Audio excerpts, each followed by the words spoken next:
안녕하세요. 서울대학교 유성상입니다. 한국교육연구네트워크의 이사이기도 합니다. 오늘은 교육 사상가의 삶과 사상에 대한 이야기를 이어가도록 하겠습니다. 저희가 2023년도 3기에 걸쳐서 교육 사상가의 삶과 사상을 다루고 있는데요. 오늘은 특별히 이화여자대학교의 교육학과 교수로 계셨던 이교환 교수님에 대한 교육사상가의 삶과 사상을 다루도록 하겠습니다. 이교환 교수님을 아시는 분들도 계시고 그렇지 못할 분들도 계실 텐데요. 오늘 제3기에서 다루어지는 한국의 교육학자 그리고 교육사상에 대한 내용으로 이교환 교수님을 다루게 되었습니다. 오늘 이교환 교수님을 위해서는 이교환 교수님께 사사하셨던 전 한신대학교 교수신 강순원 명예교수님을 모시고 이교환 교수님의 삶과 교육사상에 대한 이야기를 이어가 보도록 하겠습니다. 선생님 만나서 반갑습니다. 안녕하세요. 네, 건강하셨죠? 네네. 네. 뭐 다른 자리에서 이래저래 뵙기도 했는데요. 늘 건강하시고 또 활동 열심히 하시는 우리 선생님 뵐 때마다 존경스럽고 또 감사한 마음 큽니다. 오늘 이교환 교수님의 삶과 교육사상에 대한 이야기를 다룰 건데요. 몇 가지 질문 가지고 이교환 선생님의 삶과 사상이 어땠는지 오늘 잘 소개해 주시기를 기대하고 또 요청드립니다. 우선 첫 번째 이야기부터 좀 했으면 좋겠습니다. 오늘 본 녹화를 하긴 하겠지만 저희가 이 사전 녹화를 통해 가지고 이교환 교수님의 삶과 사상에 대한 간략한 어떤 이야기를 나눠보는 자리여서 주신 내용에 대한 질문에 간략하게 말씀해 주시면 감사하겠습니다. 우선 선생님의 원고를 읽어보고 가장 이제 궁금했던 게 우리 이교환 교수님이 어떤 분이셨을까에 대한 이야기입니다. 모 일간지에서 우리 이교환 교수님을 막수주의 교육학자다라고 딱지 붙였다고 하더라고요. 근데 더 흥미로운 점은 우리 이교환 교수님이 이를 아마도 자랑스럽게 여기셨을 거다라고 강순원 선생님이 말씀해 주셨습니다. 저는 이교환 교수님을 직접 뵙지는 못했습니다. 책으로 뵌 게 이제 전부인데 우리 이교환 교수님이 어떤 분이실지 그런 점에서 이제 궁금합니다. 이교환 교수님의 교육 사상에 대한 이야기를 하기 전에 우선 이교환 교수님이 어떤 분이셨는지 좀 간략하게 이렇게 그림을 좀 그려주실 수 있을지 요청드립니다. 지금 제가 이교환 선생님에 대해서 얘기를 하면 굉장히 주관적 편견이 있을 수밖에 없습니다. 제자고 그리고 제자 중에서도 아주 각별하게 가까이 지냈었기 때문에 제가 생각하는 이교환 선생님은 이런 분이다 라고 얘기하는 상당히 주관성이 강한 그런 톤이라고 미리 전제해 드리고 말씀드리겠습니다. 우선 이교환 선생님 좀 그 당시 사람들에 비해서는 키가 크신 분인데 학교 다닐 때 항상 넥타이를 메고 다니셨어요. 그리고 엄청 쑥스러워하시고 항상 뭐라고 하나 하여튼 숫기가 없는 이제 그런 분이십니다. 그런데도 하여튼 국제사회에 나가면 굉장히 적극적으로 활동을 많이 하셨어요. 개인적으로 초청도 많이 받아서 다니셨고 그리고 워낙 언어에 탁월하시기 때문에 영어, 독어, 일어 등등 이런 걸 잘 하셔서 실제적으로 저희가 제자들하고 같이 가면 저희는 영어하고 기껏해야 영어도 잘 못하고 영어 조금 하고 한국말밖에 못하니까 나머지는 다 선생님이 통역자로 저희 데리고 다니고 그랬죠.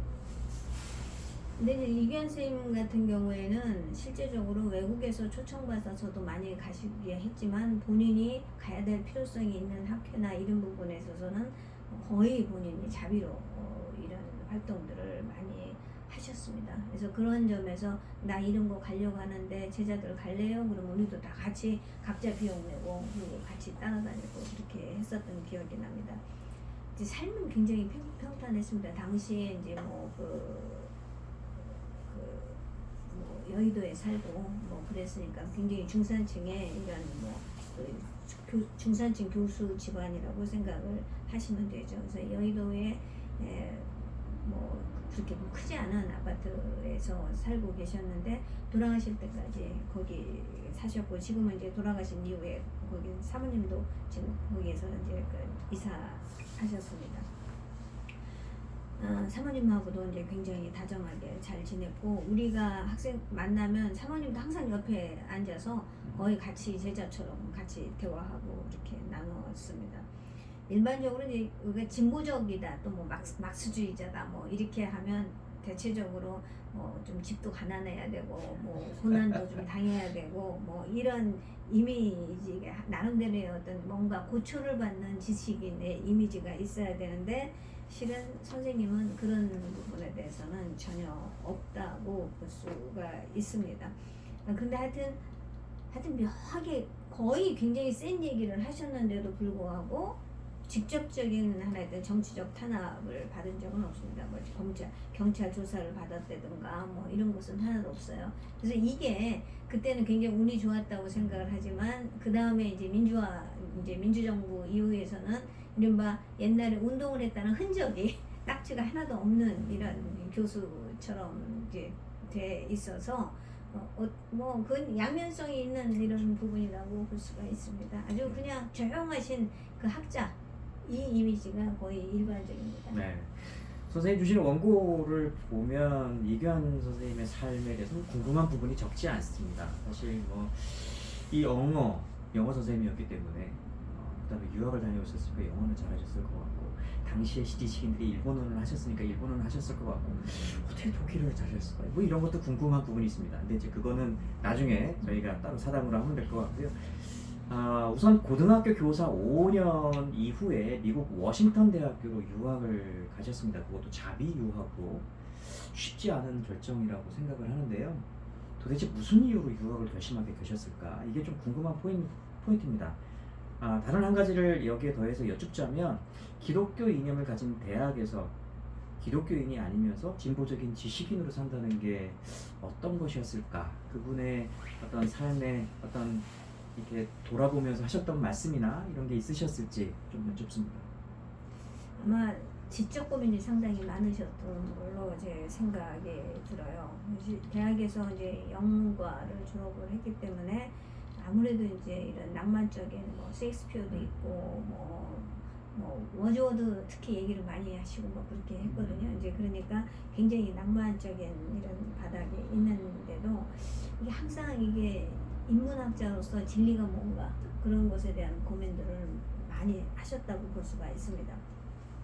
근데 아마 그런 상황이 이게 1950년 상황이었으니까 그때 고등학교에서 영어 선생님을 하셨고 또 고등학교도 이제 서울고등학교 이제 인류고등학교였으니까 거기에서 영어 선생님을 하셨던 이런 상황이니까 아마 약간 숨막히는 그런 느낌 같은 걸 받지 않으셨을까 하는 그런 생각이에요. 이제 그런 참에 이제 친구 그 고대 교수님으로 계시다가 돌아가신 홍승직 사회학과 교수님인데 그분이 이제 미국으로 먼저 유학을 가서 이제 서로 편지 왕래를 하다가 나도 빨리 공부를 해야 되겠다. 더 이상 교사하는 것은 좀 어렵겠다. 이제 이런 생각을 해서 그냥 사표 내고 미국을 가셨다는 거예요. 아마 그거는 기본적으로 집이 상대적으로 유복했고 결혼하기 전은 이게 총각이니까 그러니까 아마 그런 자기결정 하기가 좀 쉽지 않았을까 하는 그런 거죠. 왜냐면 앞뒤 안 가리고 그냥 일단 떠나고 이제 그런 거라고 볼 수가 있죠. 이제 가서 신세계를 본 거죠. 내가 미국에 대해서 갖고 있는 어떤 일반적인 생각에 비해서 학문하면서 거기 보는 세계는 다른 거죠. 거기는 어쨌든 뭐 메카시즘 선풍이 엄청 심하다 하더라도 어쨌든 그 중에서도 또 비판하는 사람도 있고 또 우리가 보지도 못했던 이런 공산주의에 대한 뭐 막시즘에 대한 책도 막 도서관에서 보고 그리고 뭐 러시아사 또 강의가 있고 뭐 이러니까 아마 선생님이 굉장히 지적 호기심이 그쪽으로 확 쏠렸던 것 같아요. 그런데 그래서 이제 저희가 이제 맨날 그러죠. 아니 가신 김에 뭐 경제적 걱정도 안 하는데 박사까지 하고 오시지 왜 왔냐. 저도 개인적인 인터뷰에서 그 얘기했더니 재미가 없더라고요. 거기서 공부하는데 지루하고 그래서 아마 그게 지적인 충격은 줬는데 이 정도는 나도 한국 가서 계속 공부하면서 할 수 있겠다 하는 그런 생각에서 일단 석사만 마치고 이제 한국에 돌아온 거죠. 근데 한국에 돌아와서 선생님이 성균관대학교 시간 강의를 조금 하신 걸로 알고 있습니다. 그랬는데 이제 뭐 어쨌든 교수 자리가 아무데나 나는 게 아니니까 이제 그때 마침 이제 이대에서 이제 교수 자리가 나서 일단 교수 들어갔는데, 근데 왜 여자대학교 갔냐? 그 부분은 잘 모르겠어요. 근데 왜 하냐라고 하는 건 잘 모르겠는데, 아마 선생님께서 이규환 교수님께서 이대에 있으면서 항상 당시의 여성은 우리 사회가 얼마나 사회적으로 약자예요. 남성 지배적인 사회에서 오늘날은 여성이 뭐 왕처럼 막 떠들고 막 그러지만 그때만 하더라도 교육 기회, 뭐 취업 기회, 뭐 이런 걸 할 수 있는, 그러니까 여성은 기본적으로 사회적 약자를 대표하는 인류의 반이라고 이걸 생각하는 이제 그런 부분이기 때문에 제 생각에 이대에 가서도 이런 사회적 약자인 여성 문제나 여성에 대해서 이걸 할 수 있는 것이 아닌가 하는 생각에서 총체적으로 교육사회학을 하는 과정에서 크게 문제가 되지 않지 않았는가. 이제 그러다 보니까 이대에서 하면서 어떻게 해서라도 이 이대생들을 의식화시켜서 좀 나름대로 어떤 좋은 하나의 시민으로 양성해야 되겠다라고 하는 그런 생각을 하셨던 것 같아요. 아마 이게 여성이기 때문에 사회적 약자로서의 여자교육 뭐 이런 쪽에서 있는데, 단지 지금 이제 우리 유 교수님이 질문하신 기독교 이 부분은 굉장히 고민을 하셨어요.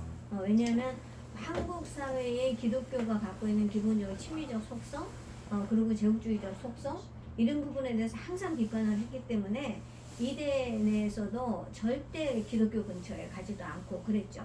그래서 제가 원고에서도 잠깐 말씀드렸지만 이 1970년대 이화대학에서 나름대로 했던 반정부 활동하는 이제 진보계 학자들은 다 기독교 쪽 사람이에요. 서강선, 뭐 저희 현영아, 이 교수님 뭐 다 이게 그 기독교고 집안도 다. 이효재 교수님 같은 경우에 아버지가 목사님이시거든요. 목사님이고 이러니까 완전히 친기독교 뭐 이런 부분이었기 때문에 교수님이 가까이 가기에는 뭔가 문화적으로 맞지가 않았던 그런 거예요. 그래서 교수님이 저한테 그 얘기를 하신 적이 있어요. 저는 이게 기독교 부분에 대해서는 나는 일정한 거리가 있다라고 하는 거. 그리고 한국의 기독교는 본질적으로 제국주의적 속성이 너무 강하다. 그 얘기를 하셨죠. 다음은 이제 좀 그 다른 포인트로 좀 여쭐 수 있을 것 같습니다. 연구자로서 이규환 교수님의 학문적 영역에 대한 질문인데요. 뭐 지금 기준으로는 교육, 사회학, 비교교육학, 사회교육 뭐 이렇게 구분하셨습니다. 사실 사회교육에 대한 연구에 관심이 있으셨다는 얘기는 선생님 원고를 통해서 처음 뵙게 됐었는데요. 굳이 어떤 하위 분야로 활동하셨는지에 대한 논의를 하기보다는 학자이자 연구자로서 우리 이규환 선생님께서 학문으로 교육한다는 것에 대해서 어떻게 의미를 두셨는지 그 포인트를 짚어주시면 고맙겠습니다. 이거는 의심의 여지가 없습니다. 이규환 선생님은 나는 교육사회학자다. 나는 교육사회학자로서의 학자적 정체성이 제일 강한 그런 부분인 거죠. 그러나 이 교육사회학적 주제를 다룸에 있어서 준거가 필요했기 때문에 이런 하나의 준거로서 해외 사례나 이런 것을 하는 과정에서 비교교육을 얘기를 했고, 당시에 이제 시대적인 환경 자체가 1950년대 이후에 뭐 세계 비교교육 학회라든가 이제 이런 것들이 만들어지니까 이런 것에 한국적 파트너가 누가 있어야 되고 영어를 또 잘하시니까 이제 그래서 이제 결과적으로 이제 비교교육 학회의 초기에 이사도 들어가시고 이제 그러면서 이제 비교교육을 많이 하셨죠. 근데 이규환 교수님에 있어서 비교교육은 기본적으로 균형을 잡기 위한 하나의 어떤 방법론 이거입니다. 왜냐하면 내가 이 교육을 해야 된다라고 했을 때 이 교육이 바람직한가 바람직하지 않는가라고 하는 것을 추상적인 수준에서만 하기가 굉장히 어렵단 말이에요. 이게 만약에 이런 거 유사한 환경에서 하는 국가가 있느냐, 그럼 어떻게 적용했느냐, 이런 것에 해서 일종의 비교 견적을 내잖아요. 우리가 뭐 집을 하나 사더라도 그런 차원에서 이게 비교 교육을 한 거고, 본인의 어떤 사상사적인 틀을 완벽하게 적용하기 위해서 했던 방법이 이게 비교교육이다. 그래서 선생님은 항상 비교교육이라고 하는 것은 당신의 하나된 교육사회학적인 주제를 하나 객관적으로 성찰하기 위한 하나의 어떤 이게 사회과학적인 도구로서 얘기했던 부분이 이제 비교교육적인 거고 비교교육 하나의 방법론이라고 얘기를 하시는 부분이라고 저는 생각을 하고 있어요. 사회 교육도 마찬가지거든요. 왜냐면 초기의 사회 교육은 되게 이제 미진학 청소년들 이런 부분이 많았고 이 미진학 청소년들에 대한 이 교육의 핵심 부분은 바로 뭐냐면 학교 밖 청소년들 이게 교육 불평등에서 나오는 하나의 구조적 문제라고 접근을 하셨기 때문에 항상 이게 교육 불평등의 관점에서 어떻게 하면 교육기회의 확대, 그다음에 무상교육의 확대, 이 사람들을 위한 하나의 교육 과정의 변화 이 얘기를 하느냐라고 하는 거죠. 근데 이후에 아시겠지만 뭐 지역사회 교육이나 이런 것들이 다 뭐 완전히 뭐 동네에 이게 하나의 또 통우 세력에 의해서 좌지우지되고 그다음에 사회교육이라고 하는 게 오히려 학원연합회 같은 데에 다 압도당하고 그리고 하나든 이런 뭐 직업교육이라든가 산업교육 이런 부분도 다 인적자원 개발론 이런 거에 대해서 하니까 이 요즘에는 다 평생교육이라고 하지만 이 평생교육이나 사회교육이나 이런 틀 자체가 하나의 진보적 아젠다를 하기가 굉장히 어려운 이런 상황이 되시니까 그 이후에는 교수님이 이쪽으로 가시지 않으셨어요. 그래서 실은 그래서 비교교육학이나 이런 거 책은 쓰시곤 하지만 사회교육 관련된 부분도 글을 많이 쓰셨어요. 이제 쓰시긴 했는데 그러나 학회 활동이라든가 이런 것들은 거의 본인이 한 90년대 이후에는 다 접는 이제 그런 상황인 거죠. 그래서 결론적으로 보면 이규환 교수님에게 있어서 비교교육이나 사회교육은 실은 교육사회학적인 틀 안에서 함께 융합된 하나의 종합적인 하나의 주제이고 종합적인 방법이고 그러니까 종합적인 사회과학으로서의 틀 안에 다 녹여져 있는 부분이 이 내용이라고 볼 수가 있습니다.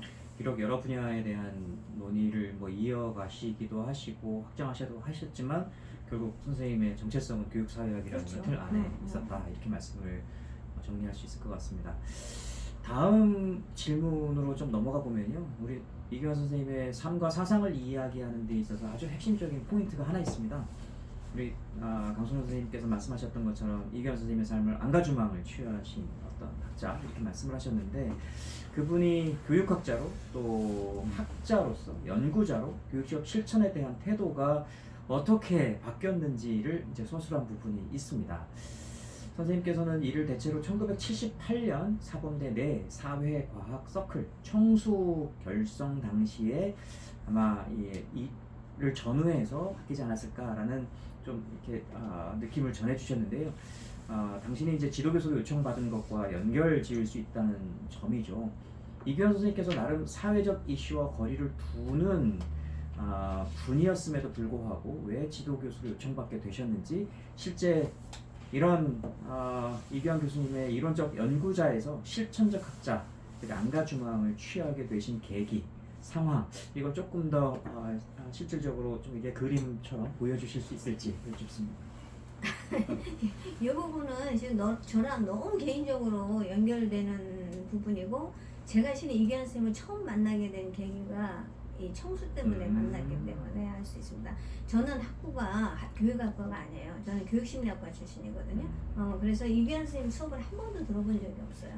한 번도 들어본 적이 없고 저는 이제 그 교육심리학과에서 저는 정말 인간이 궁금했기 때문에 심리학과를 가고 싶어서 교육심리학과를 갔는데 하여튼 너무 행동주의적이더라고. 그래서 저는 심리학을 안 하겠다라고 이미 결정을 하고 이제 다른 과 끼웃거리긴 했지만 교육학과는 한 번도 끼웃거린 적이 없어요. 그래서 이규환 쌤을 전혀 몰랐고 그리고 저는 주로 이제 학교 안에서 뭐 학생 활동하고 뭐 야학하러 돌아다니고 뭐 이제 이랬는데 아마 다른 학교도 다 마찬가지지만 대부분의 학생 운동이 사대가 많지가 않아요.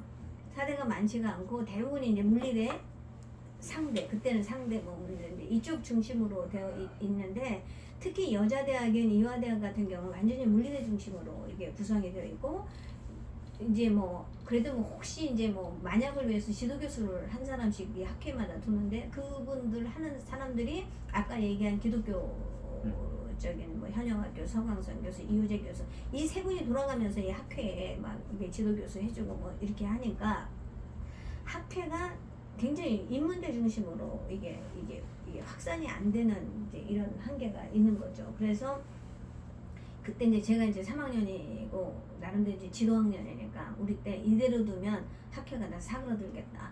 그래서 단대로 좀 확산하자. 학교에서는 단대에 사회과학 서클 하나씩 만들자라고 한 거예요.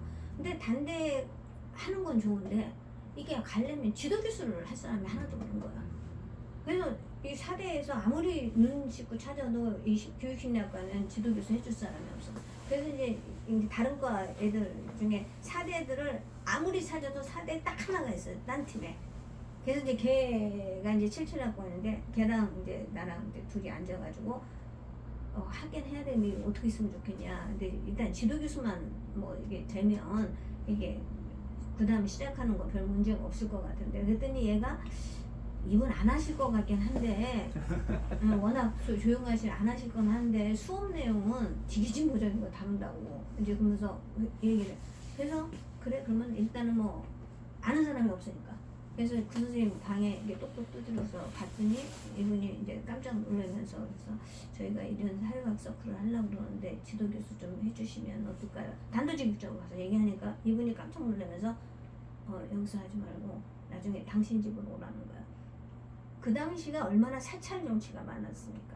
사찰 정치만 저는 별로 열심히 안 했는데도 불구하고 저를 어떤 데서 사찰을 했냐면 이대 가면 서대문사에서 서에서 저 담당 형사 있고 집에 가면 남부서에서 담당 형사 있고 약 가면 관악서에서 담당 형사 있고 대전집에 가면 대전에도 서대문 경찰서 담당 형사가 있고 완전히 당시에 이게 사찰 이런 게 그러니까 모든 부분에 이게 다 이게 그 안기부에서 나와가지고 사찰하는 이런 구조로 되어 있다라고 보는 거야. 그러니까 학교에서 무슨 얘기를 한다고 선생님이 불안해서 얘기를 못하는 거죠. 선생님이 댁에 갔어요. 그래서 여의도 그 집에 저도 교수님 댁이라는 데는 처음 가본 거야. 왜냐면 저희가 뭐 교수하고 뭐 친할 이유도 없고 전 대학원 간다고 상상도 해본 적이 없었으니까 그 당시에 그랬는데 선생님 댁에 가가지고서 했는데 이게 묻는 거예요. 그래서 왜 필요하냐 해서 이제 솔직하게 얘기죠. 이게 저희가 사대에서 하나 하려고 하는데 지도 교수가 필요한데 지도 교수 할 사람이 없습니다. 그랬더니 날 어떻게 알았냐고. 그래서 이제 이 후배가 이제 선생님 수업 들었는데 뭐 그래서 뭐 했다 뭐 이제 얘기했고 근데 그러면 학생들 뭐 하는 학생이냐 그래서 이제 얘기해서 저는 뭐 이제 저는 당시에 그 파워란 서클을 했으니까 뭐 거기 하고 뭐 그다음에 약도 하고 있다 그래서 노동약 한다 했더니 노동약도 모르는 거예요 그 당시에 그래서 이제 노동약도 모르는 사람이 이게 어떻게 저기 하나 해서 이거 끔찍한데 그래서 뭐 예를 들어서 무슨 책을 읽냐 그래서 우리 야학에서 프레이를 읽고 있습니다. 그랬더니 깜짝 놀라면서 프레이를 좀 잠깐 설명을 하래. 근데 이제 뭐 나도 당시에 프레이에 엄청 빠져 있었을 때 그때 책도 번역이 나온 책이 없었으니까 이제 영어 책 쪼개갖고 막 하고 그랬었거든요. 그래서 얘기하니까 이대생이 프레이를 읽는 학생이 있다고 그래서 자기가 너무 감동했다고 해주겠다고. 그래서 제가 그때 저기 한 것 중에 하나는 이분이 이런 계기를 굉장히 기다렸구나. 뭔가가 하나의 그 연결고리를 필요로 했는데 그런 갈증이 있었는데 이것을 할 수 있는 기회가 없었다. 그래서 나는 그 다음부터는 교수님이 이제 했고 그러고 나서 저 80년 6월에 졸업해서 갔다가 학교 앞에 우연히 만났는데 교수님이 저랑 만나니까 나보고 차 한잔 하자고 그래서 하더니 대학원 오라고. 실은 그래서 제가 대학원 가고 뭐 했던 이런 부분이거든요. 근데 참 묘한 게 이제 청수가 그 다음에 이제 이대에서 데모를 몇 번을 이제 그 다음에 80년대 하는데 청수 애들도 이제 줄줄이 이제 감옥 가고 막 이러는 거지. 그러면 지도 교수가 가서 막 각서 쓰고 막 해야 되잖아. 그리고 이제 하잖아. 그러니까 이제 그때부터는 이제 훈련되기 시작하는 거야. 이제 교수로서 이게 정치적인 경찰도 만나고 뭐 해야 되는 이제 훈련도 되고 있다가 결과적으로 85년에 이제 민중교육 사건이 이제 터지면서 결과적으로 이제 그 다음에는 이제 발을 안 빼시더라고. 그러니까 그 얘기는 뭐예요? 본인이 그런 하나의 어떤 의지가 있을 거예요. 그러니까 이제 그 다음에는 자연스럽게 이쪽에 이렇게 흡수돼서 그냥 본인이 그 다음에는 이분이 주도하는 이제 그런 형태가 됐죠. 그러게요. 흥미로운 경험인 것 같습니다. 이 얘기는 지금 네. 처음 하는 겁니다. 아, 그러세요? 저도. 이제 뭐 훨씬 더 궁금한 우리 이규환 선생님의 삶에 대한 포인트들이 있긴 있지만요. 저희가 주어진 시간이 짧아서 이규환 선생님의 교육 사상에 대한 이야기로 좀 넘어가 보자 합니다. 우리 강선호 선생님께서 작성하신 원고에 보면 이규환 교수께서 사상적 기초가 튼튼해야 교육과정 방향을 제대로 잡을 수 있다 말씀하셨습니다. 뭐 당연하죠. 그런데도 불구하고 이 점에서 이제 궁금한 포인트는 이규환 선생님이 생각하셨던 사상의 기초가 뭘 의미를 하셨을까? 혹시 당신이 가지고 이렇게 설파 혹은 학생들과 공유하고자 했었던 구체적인 사상이 있으셨을까? 이 부분에 대한 걸 여쭙습니다. 실은 이 부분 얘기하신 게 선생님이 맨 처음에 이대 교수하자마자 낸 책이에요. 그 책이 처음에 낸 책이 교육과정이었더라고요. 그리고 이제 그거를 71년에 이제 개정을 했는데 이제 그 개정한 책에 61년 책은 제가 보질 못했는데 그 71년 책에 이걸 했을 때 사상적 기초 부분을 넣었다. 왜냐하면 교육과정이 사상적 기초 없으면 기본적으로 방향을 잡을 수가 없기 때문에 한다라고 얘기하시면서 거기에 사상적 기초에 넣는 부분이 막시즘이었어요. 그래서 실은 이게 교육과정 책이 아마 막시즘이 사상적 기초로 들어간 책은 우리나라에 거의 없을 거라. 한 번도 그런 얘기를 저도 들어본 적이 없고 아마 이 교수님도 들어본 적이 전혀 들어본 적이 없을 것이다. 더군다나 71년에 이게 유신 직전이고 더군다나 3선 개헌해가지고 이거 막신 얘기만 해도 잡아가는 그 판에 굉장히 세게 하셨더라고요. 특히 막시즘에서 크루스카야가 굉장히 이게 체계화시킨 종합기술교육이라고 하는 개념을 거기다 썼다. 실은 이 부분은 이거는 정말 여차하면 나 잡아가려면 잡아가라 라고 목 내놓고 하는 그런 수준의 얘기였는데도 불구하고 왜 안 잡아갔는지 나 지금 그게 굉장히 이상한 사람. 사실 그걸 제가 여쭙고 싶었습니다. 왜 안 잡아가셨죠? 나도 이제 그걸 잘 모르겠어. 집안 배경이 왜? 근데 왜냐면 제가 71년 판 책을 갖고 있거든요.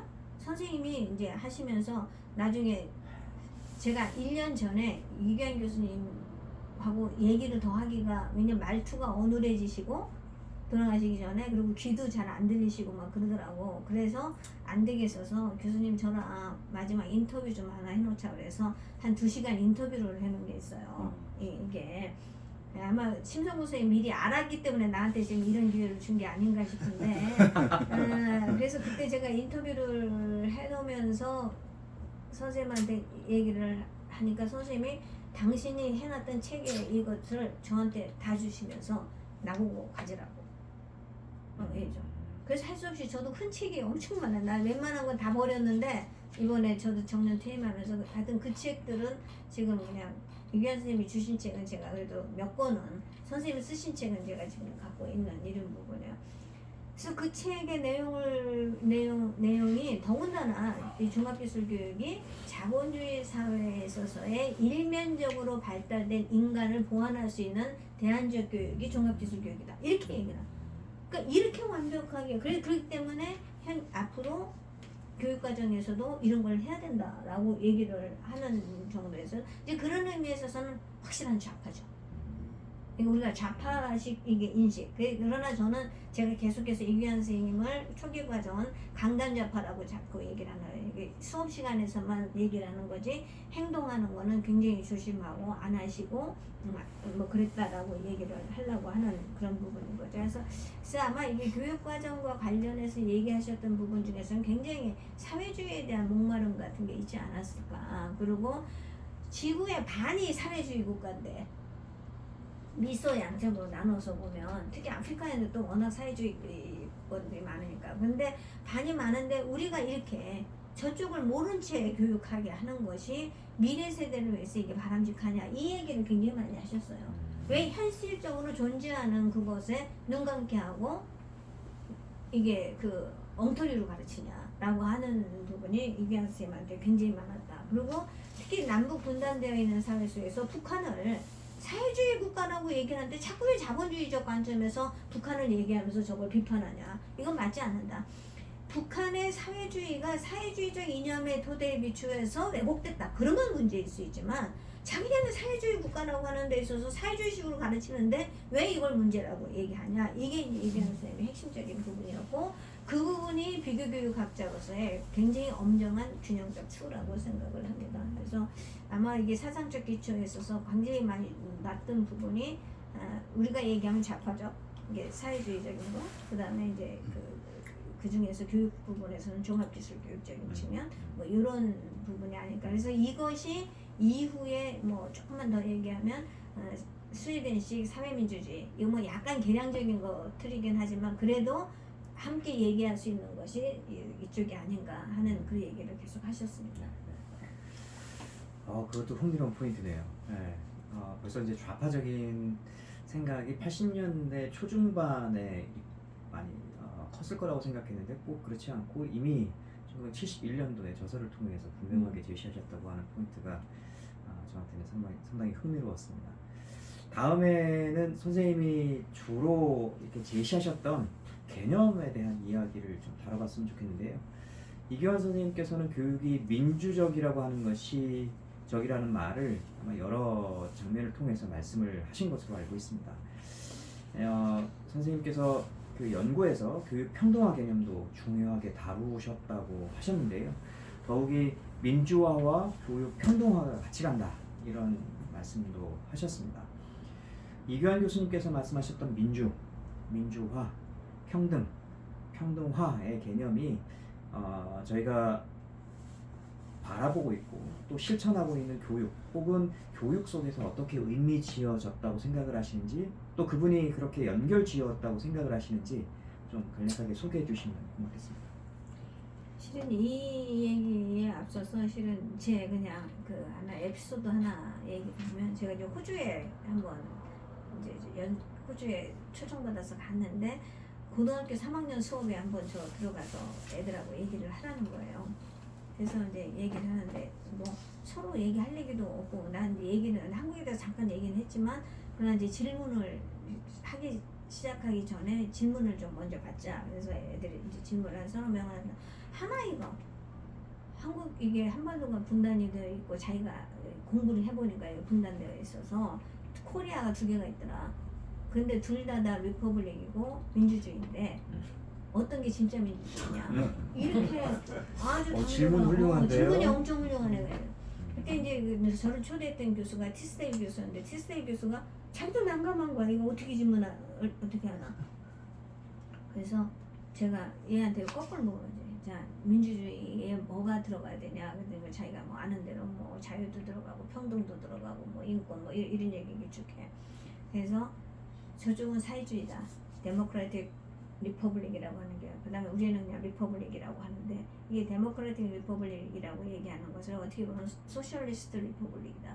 그리고 소셜리스트는 민주주의에서 특히 평등이 강조되는 거고, 우리는 자유민주주의 국가이기 때문에 자유가 더 강조된다. 그래서 둘 다 민주주의라고 얘기를 할 수가 있겠다. 그랬더니 자기가 이해하네. 자, 이런 각도로 얘기를 했을 때 이규환 선생님이 기본적으로 자유도 중요하지만 이 평등과 정의, 이 인권, 이 개념이 빠져있는 민주는 가짜다라고 얘기를 그때부터 하시는 이런 부분이었던 거죠. 그래서 이규환 선생님 입장에서는 굉장히 공평성이라고 하는 점을 상당히 강조하셨다.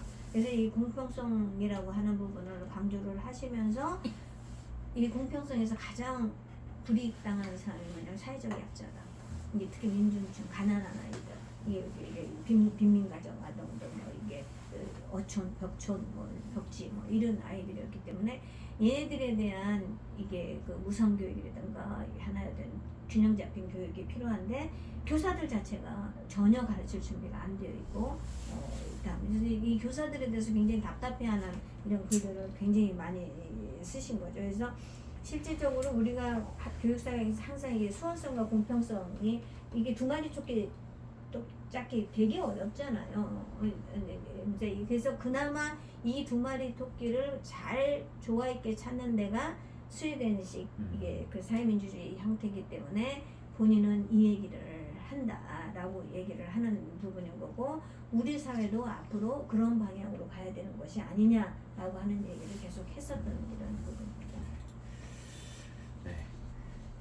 또 하나 흥미로운 포인트가 아까 맨 처음에도 뭐 간략하게 그렇게 이야기를 시작했습니다만, 이경 선생님이 막스주의자로 불리는 것을 자랑스러워 하셨을 수도 있을 거다라고 말씀을 하셨습니다. 그만큼 이규환 선생님의 교육적 사상을 좀 전에도 표현하셨던 것처럼 좌파적, 비록 강단 좌파라고 이야기하셨지만 그런 시각을 갖고 교육과 실천을 이어나가셨다고 하셨습니다. 이런 이규환 선생님의 좌파적 사상의 궤적이 이규환 교수님의 어떤 문제의식에 나타났는지, 그리고 그래서 이 좌파적 시각이 한국 교육의 문제를 실천적으로 풀어나가는데 어떻게 좀 기여했다고 평가하실 수 있는지 그 부분을 좀 간략하게 말씀해 주시면 감사하겠습니다. 신님, 우리 같은 경우 보통 좌파라고 하면 항상 거리에 나와 있어 떠드는 지식이에요. 이제 이게 훨씬 강하죠. 그죠? 이게 거리에 나와 있지 않은 지식에는 좌파가 아니다. 그래서 어떻게 보면 실은 뭐 굉장히 요즘에 많이 비판한 폴리페서 뭐 이런 개념들을 실은 나는 개인적으로 좌파라고 한 번 생각하지 않는데 많은 경우에 그렇게 생각할 가능성이 굉장히 있다. 무슨 문제 있을 때마다 항상 같이 있는 거. 자, 내가 민중과 함께 한다라고 하는 게 그 자리에 꼭 같이 있어야 되느냐, 아니면 그 사람한테 영향을 줘야 되느냐. 자, 이제 이런 부분에 있어서 저는 이규환 선생님은 상당히 강단좌파적 속성이 강했다. 초기에 이 연구만 하고 전혀 이게 이쪽에 끼려고 하지 않았다. 그 이후에는 85년 이후에는 자연스럽게 함께 했기 때문에 실은 행동하지 않는 지식인이라고 비난하기에는 좀 어렵지만, 아무튼 이규환 선생님 입장에서는 내가 좌파인 것은 내가 쓰는 글이나 이런 실천을 통해서 나와야지, 글 없는 좌파는 좌파 지식에는 없다라고 생각을 하시는 거죠. 그래서 굉장히 열심히 쓰셨어요, 글을. 예, 돌아가실 때까지. 그래서 이제 그런 점이 이규환 선생님이 상당히 우리가 생각할 수 있는, 좀 어떻게 뭐 좋게 생각하고 어떻게 생각하면 괜히 기회주의적이라고 얘기도 할 수 있겠지만, 그러나 이규환 선생님은 항상 내 생각이 영향을 미치는 것은 내가 직접 영향을 미치는 것보다 내가 행동하는 사람들에게 미칠 수 있는 글을 쓰는 거라고 선생님은 생각을 하셨던 것입니다. 실은 글을 쓸 때 일관성이 있어야 되는 거예요. 좌파라면. 이게 일관성이 있어야 된다라고 하는 측면에서 기본적으로 저는 뭐 이게 현장에 근거한, 또는 하나였던 늘 눈과 시각을 현장을 바라보고 그쪽을 향해서 하는 그런 글이었다고 저는 생각을 합니다. 그래서 그리고 이제 이제 대상은 누굴 고려하는 거냐면 하나의 사회적 약자, 이게 민중이라고 저는 생각을 했던 부분인 거죠. 그래서 이게 연구가 민중지향적, 현장지향적, 아래로부터의 어떤 이런 교육학의 어떤 틀을 한 것이 아니에요. 내가 어떻게 보면 너무 미화하는 것인지는 모르겠습니다. 근데 두 번째는 이규환 선생님 같은 경우에 이게 절대로 허특돈을 받지 않아요. 이게 돈을 굉장히 주의를 했어요. 실제 당시 굉장히 많은 교수들이 이게 통일교돈 엄청 많이 받았거든요. 특히 외국 다니는 사람들은 통일교돈 받아서 간 사람 굉장히 많아. 그리고 당시에 재벌의 장학생들이 엄청 많았어. 우리가 지금 알고 있는 많은 사람들이 되게 뭐 삼성 장학생이냐, 뭐 SK 장학생이냐, 다 그렇게 얘기. 실제로 서울대 교수 중에 아마 유 교수도 한번 의심을 해봐야 되는데, 어쨌든 기본적으로 그런 이 장학생들이 굉장히 많이 있다. 저도 이제 머릿속으로 생각하고 있습니다. 제가 무슨 돈을 받았을까? 실제적으로 이제 그런 부분들이 많은데 이규환 선생님은 그런 것을 전혀 하지 않았다. 그리고 관과의 관계. 이게 실은 나중에 이제 민주정권이 들어왔다 했을 때도 실은 뭐 관과의 이런 부분을 그쪽에서도 안 했겠지만 선생님도 적극적으로 하려고 하시지를 않았다. 언론은 뭐 얘기할 것도 없고, 언론도 안 했고, 그리고 학교에서도 일체 보직을 하지 않으셨어요. 예, 보직을 딱 한 게 학과장 한 번 한 것밖에 없어요. 학과장 한 번 한 거고, 일체 이제. 그리고 뭐 그런 거 하실 생각도 안 하고, 이건 내 할 일이 아니라고 생각해요. 나는 그냥 연구나 하는 사람이지 그런 행정을 할 사람이 아니라고 이게 생각을 해요. 결국 그러다가 이제 민중교육 사건 이후에 이게 하나 된 거죠. 한국교육연구소 소장하면서 엄청 열심히 하셨어요. 그래요. 이게 한국교육연구소 하면서 거의 보직 맡은 사람 이상으로 거기에서 하셨고, 근데 그거 할 때도 선생님은 기본적으로 우리는 여기서 글 쓰고 정책 개발하고 하는 거지 우리가 직접 나가서 행동해야 된다는 사람이라고 생각해요. 그거는 이게 교사들이 학교 교육에 이게 행위 주체자들이기 때문에 이 사람들이 하는 거지 우리가 할 건 아니라. 그러니까 연구자는 기본적으로 이 사람들한테 필요한 연구를 생산해내는 거라고 생각을 한 그러한 철저히 이론 산출 기반의 이런 좌파 지식인이었다. 저는 이렇게 생각합니다. 네. 그 점에 있어서 이규환 선생님의 다른 포인트가 하나 더 궁금한 게 있습니다. 이규환 선생님의 교육 사상에서 가장 중요하다고 짚으신 것 중에 하나가 교육의 탈식민성을 성취하는 것이라고 말씀하셨는데요. 저도 이 내용에 동의합니다. 이규환 선생님의 학자로서의 연구와 성과에서 이런 교육의 탈식민성을 문제로 삼고 풀어나가는데 어떤 성과를 보이셨다고 생각하시는지, 이후 저희 교육사회학 연구에서 어떻게 이어지고 있다고 생각하시는지 말씀해 주시면 고맙겠습니다. 사실 이 부분 제일 아쉬운 부분이에요. 그러니까 이규환 선생님은 그렇게 많이 얘기하셨는데 그 다음 후학들이 이 부분을 제대로 발전시키지 못한 이 측면입니다. 이게 뭐 탈시민주의 또는 뭐 포스트 시민주의 뭐 이런 얘기를 하는 부분에 있어서 일단은 문제 제기까지는 했는데, 이게 문제다라고 얘기하면 실은 이게 모든 포스티즘의 핵심이 문제 제기하고 과거가 문제가 있다라고 얘기했으면 그럼 미래를 위해서 뭘 만들어내느냐라고 하는 재구성해야 되는데, 이 재구성 부분에 있어서는 지금 선생님이 그만큼 얘기했으면 이제 후학들이 이것을 더 했었어야 되는데 이걸 제대로 하지 못했다라고 하는 부분은 저는 이 한국교육 네트워크가 앞으로 이 부분을 좀 많이 맡아서, 결국은 이 얘기는 뭐냐면 우리 목소리를 내야 된다. 이게 한국 사회에 맞는 토착화된 이론, 이게 서구 이론을 갖다가 막 집어만 주는 부분이 아니라, 자, 이 소개는 이미 충분히 됐다. 이것저것 써야 되는데 이것이 한국적 맥락에서 어떻게 맥락화되고 어떻게 잘 이게 틀이 맞아져서 한국형 모형으로 새롭게 거듭나야 되는지, 그래서 외국에서 코리안 모델로 어떤 것들이 돌아다녀야 되는지 하는 것까지가 이게 탈시민주의의 핵심 부분인데 아직 이 부분이 제대로 잘 된 것 같지가 않다. 그래서 이제 이 부분에 대해서는 선생님도 굉장히 아쉬워했죠. 하여튼 그래서 제3세계적 관점이라는 말을 계속 쓰셨거든요. 제3세계와 연대하자. 자꾸 서구만 쳐다보고 하지 말고 제3세계만 연대하자라고 하는 얘기를 많이 하셨는데, 앞으로 저는 이게 교육 네트워크가 좀 이런 부분에 관심을 더 갖고 더 많이 발전시켰으면 좋겠습니다. 이 자리에 이사장님도 계시고 우리 국장님도 계셔서 아마 그 부분을 잘 진지하게 고민하시리라고 생각을 합니다. 이제 저희 사전 녹화를 마무리하고자 합니다. 연구자 장인으로서의 안가주망을 실천하신 이규환 교수는 교육학자로 일관되게 정치적 자기 목소리를 냈다고 강선호 선생님 원고에서 간략하게 정리해 주셨습니다. 저희가 사전 녹화를 마무리하면서 이규환 교수님의 삶과 교육사상에 대한 이야기를 마지막으로 다음과 같이 여쭙고자 합니다.